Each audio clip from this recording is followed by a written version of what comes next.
36 hours after the first explosion, time runs out. But about 10 o'clock in the morning, for about 15 minutes, you really heard a lot of really loud noises.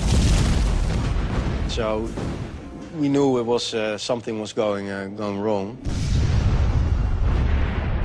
As we were combating the fire, we could hear the rig creaking and groaning and settling.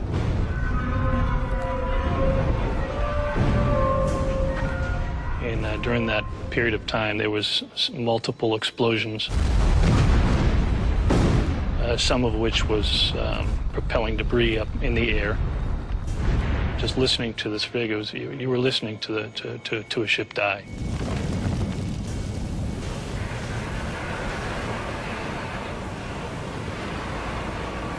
You hear like cranes falling down and decks collapsing and everything. At that point in time, I issued a warning to all the firefighting units to be ready for an emergency escape.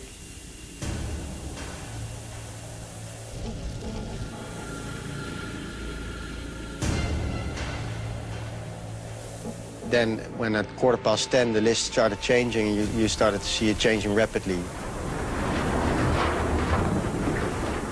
And from my vantage point on the stern, which was directly in eye shot of the lowest point, we could see the aft starboard corner starting to slowly drop into the sea.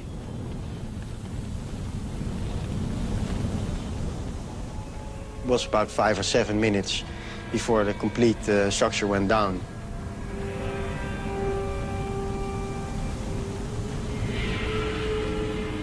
We started to back off, and by 10:22 she was gone.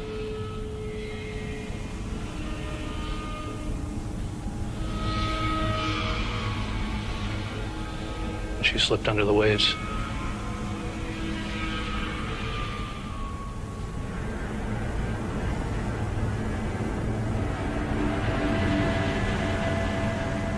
That's a pretty indescribable moment. You see it going down after, these vessels have been fighting the fire for 36 hours and, everybody doing their best to save this.